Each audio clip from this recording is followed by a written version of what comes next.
Welcome back, everyone. Once again, I'm back with a little bit of like my thoughts and whatnot, in anticipation of this upcoming draft.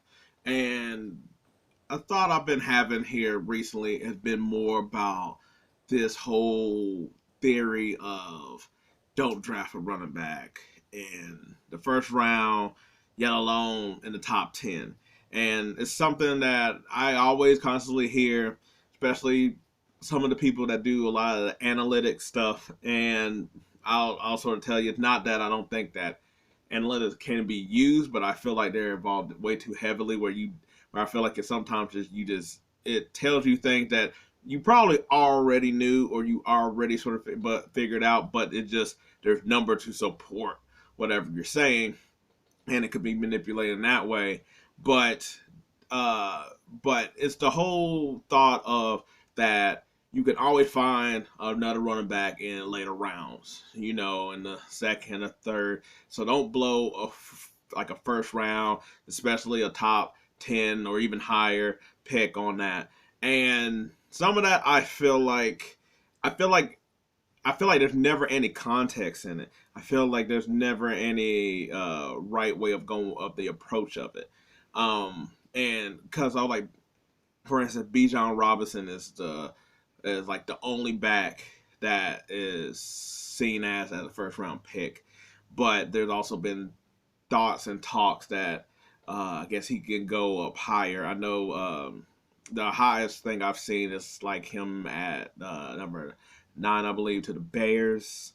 Which I was like, not, I was like it, but and this sort of goes to the point of it. To me, it all depends on the team and the fit more so than anything because running backs are sort of one of the few positions that can just head start right into and play immediately out of nearly all the positions. I was gonna say like compared to maybe other positions like wide receiver or defensive end or something. I'm just trying to think of like your route tree doesn't change, but the concept of the team will, or the way you rush the passer doesn't necessarily change, but the way how certain stunts and where they want you to line up at and stuff and things like that, and the scheme is different. Whereas with a running back, I was like, I mean, really, with the scheme is really just like, okay, are we doing like some zone, or it's really just like, hey, this is where we're gonna tell you to go find a hole and then work your magic. A lot more, I feel like, than other things. It's more reactionary on you. It's based off you. You get to see how everything's gonna get dictated way more than some of the other positions. And they're seeing and hearing how he plays. He's more of like a dynamic back. Like I was like he had like an interview and I seen him and he was talking about LT, Damian Tomlinson. People said like Marshall Falk, but basically a back that can run between tackles and also catch the ball, and it's very explosive.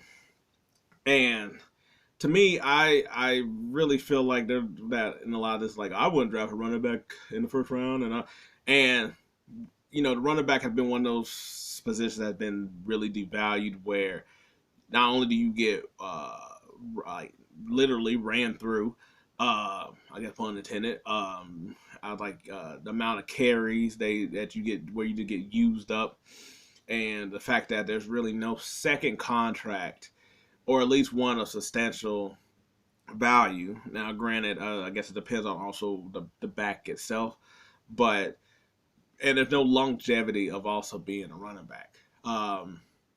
But I think that's also why in some cases I'm like draft a running back in the first round, just because I'm like, okay, so you're probably not going to get your. I was like, you'll get a second contract maybe if you're like a high top running back, but it might not be at the necessarily dollar amount.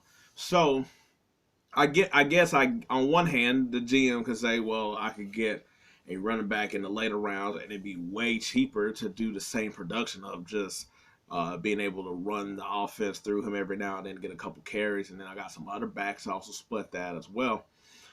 and it'd be cheaper. But I look at it as, yeah, but then if you also got this back splitting carry, but it's also being at the top of the league, that that is going to get to a contract a little bit faster, and now you got to play a little bit more hardball and all that other stuff. Whereas I think you draft him in the first round, and that way you get 5 years out of him, and you will really never have to ever really give him that top quarterback, because after 5 years he's more done than he is. And I know 4 versus 5, but I also feel like that 5th year is substantial enough money that you can sort of just let that just be the contract. That way you don't have to get into the second wave of being like, oh, I gotta get like a certain amount of guaranteed early on. That's one way I would think of it. But also, I was like, people like to point out examples of like a contract that didn't work, where they're like Christian McCaffrey, who used to get hurt a lot when he was on the Panthers, and he was a top 10 pick. When you could have got somebody like Kamara, who was like in the second round.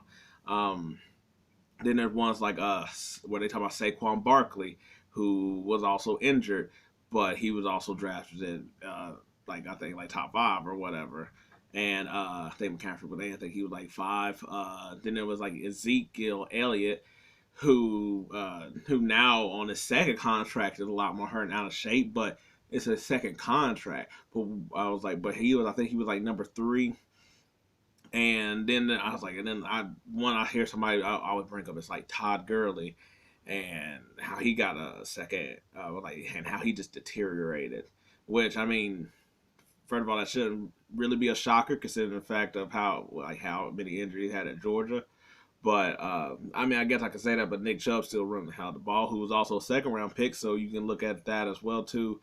There's been things where like Alfredmorris, who was in the 6th round, and he had about like 3,000-yard seasons, but he's also paired up against Robert RG3, and I think that might have helped. And also in that Shanahan system, you don't need a great back, and but the thing I think a lot of people missing is like, yeah, you could get another running back.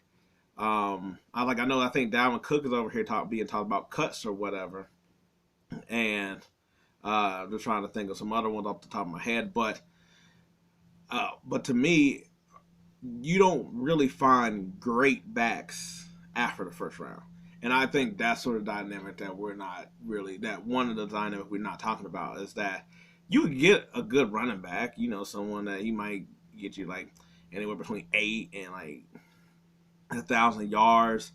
But you also got to see how they're running it in the games, and how dynamic are they being with your whole team, especially if they can catch also in the backfield. Like, the thing is with McCaffrey is like he couldn't stay healthy during a lot of those Panther times, but he's a dude that can give you like 1,200 yards and then like 400 in the air.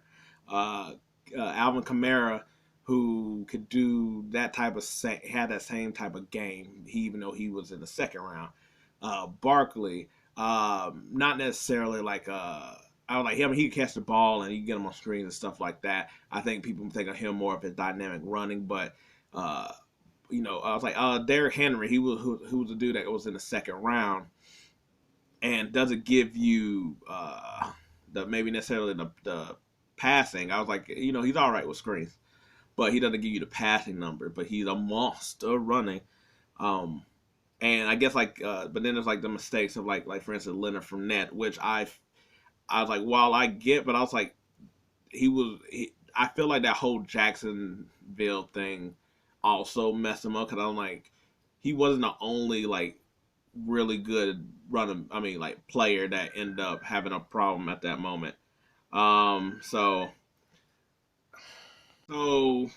it's like with there's good options and bad options. I guess it depends on if you're trying to avoid a second contract. To me, that's why I feel like you should take them more in the first round. But also depending on what kind of team you got. Like when Barkley got picked by the Giants, That was more so that it was like, oh, we got a playoff team and Eli and all this other stuff. But if you knew that if you knew, or how most of us knew, that that team wasn't going to go to the playoff, they're not that close. It's more of a rebuilding team, and you were going to take, especially you're going to take a quarterback the next year. I don't think Barkley would have been the pick. And this had nothing to do, and I feel like that's where it's like it's not about the running backs, but about the teams that's doing these picks. Uh, don't don't take a running back. I feel like that, like the year that Kansas City took Clyde Edwards-Helaire. One, I was like that was the wrong choice to me. I felt like they should have taken J.K. Dobbs, not J.K. Dobbs, J.K. Dobbins. That's with the Ravens. Now he hasn't really lit up the world with the Ravens, but he's also been hurt, and they got a plethora of running backs with the Ravens as well too, along with Lamar. That sort of makes it a little bit harder for him to get off like that. But if he was with Kansas City, and I know everybody be like, well, they got Pacheco this year, and he was like a 6, 7 round pick, and it's like, yeah, but uh, while he did play good, but you also seen and I was like, maybe just because he was a rookie that he was sort of like getting tired of wearing down. And it's like, I guess you could do that with that team, but I feel like if you're going to take a running back, you can find a running back that can run and pass. But I think like there was a couple, but I was like, Clyde just the mindset is like, oh, he's a really good catching back, and it's like, yeah, but you also need to run sometimes. And I feel like they would have had some picked a different back that would have worked out better instead of that one just looking like, look, another first round running back that didn't really work. When I'm like, no, that was really more on the team. Uh, the year that Zeke got picked, um, if you also think about that one as well, excuse me, keeping it in. That was also similar to the Giants with Tony Romo being the quarterback and Dez Bryant being there, and them being like, we're a playoff team, which they was. That all we need is a running back. That wasn't a fail. That proved out really well, and he was a top running back in the league, regardless of how great their offensive line was. And you've seen that when you had to have Dak Prescott in, who's rookie, and while he played well, having a top back like that helped Prescott not just that year, but in the following years until, guess what, the team was able to shift to more of a Prescott team and away from an Ezekiel Elliott team. The thing I was like, they always trip and they always holler back to Todd Gurley's second contract, and one, everybody. So I was like, I feel like that's why I feel like they gave him the money early, is because they already knew about how his knees were going to be, and so, and then look at the way how that team was as dynamic as it was with Goff, who is an okay quarterback, and cause I'm like, you give the ball to Gurley all the time, and that's pretty much your whole offense. Your whole offense. I was like, he was there before you had Cooper Kupp, who's basically what they're running their stuff through now. Um, that's all that team was. That's why when going up against Belichick, it's like, who takes away your top option? Yeah, that's what he did.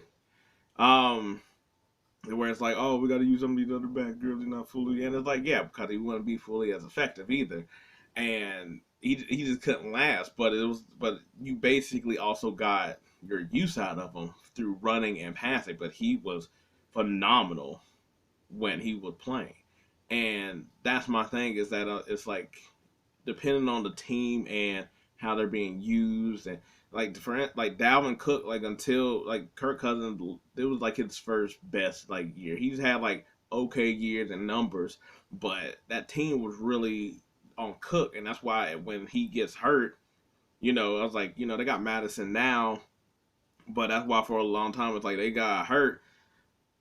The Vikings couldn't really do too much. I was like, because he's pretty much the back. Even though they had Thielen and Diggs at the time more so than with Jefferson now. But Uh, but then also depending on who your quarterback is. Like you got Kirk Cousins, yeah, I need a dynamic running back. I need a great running back. You got somebody like Patrick Mahomes. We could take Clyde Edwards-Helaire. We could take a little bit of this type of back over here. Or the system you run, where it's like we could take jkdobbins in the Ravens system when they had Roman and they're running the ball constantly. But I just think that it's a whole myth on when to take a run. I was like on taking a running back in the first round. It really just depends on your team. Like if you're a team that's close and you missing on the running back, go ahead and take that dynamic great back. And this is what I'm saying, keyword dynamic great back. Not just like, oh, he can run. Yeah, they can do that and you can just run you off it. When I'm talking about game changer, somebody who can speed pass, who can take the ball and they're gone, who it looks like, how did he get those yards? That's the one where it's able to take something that you see like, oh, that's only going to be a 2-3 yard gain and makes it 8. The person who takes the wide open hole of that's 10 yard and makes that 15 to 30 yard because he's that dynamic. That's the one that you take in the first round. That's the one that you go after, especially if you're a playoff team or you're that close. Or if you don't have a high-end quarterback as well. Or I'll even say if you have a a young quarterback, do that as well, just to help shoulder the load in those situations. I'm not saying if you have a premier quarterback that you also don't take the running back, because that's just going to help even ease that up. Because if someone like Mahomes has like a great running back, that's gonna make all those passing situations even more wild. But anyway, that's just my little thoughts with the draft coming up. I was like, maybe I'll do like another one with a little bit more examples and talk on it a little bit more in depth. Especially if we go through this draft and seeing where Bijan get taken and seeing some of the other running backs. Because I was like, this is a thinking process, and so I didn't necessarily go through like each of the last few drafts to try to see who was like the top first running backs and then who were the later running backs and comparing all that. So that might be something else that I'll do a little bit later. But anyway, if you liked this whole thing that I'm doing, giving a little bit of like my just random thoughts, I appreciate it. Thanks. If not, hey, maybe there's next time. Anyway, until then, peace. I'm out.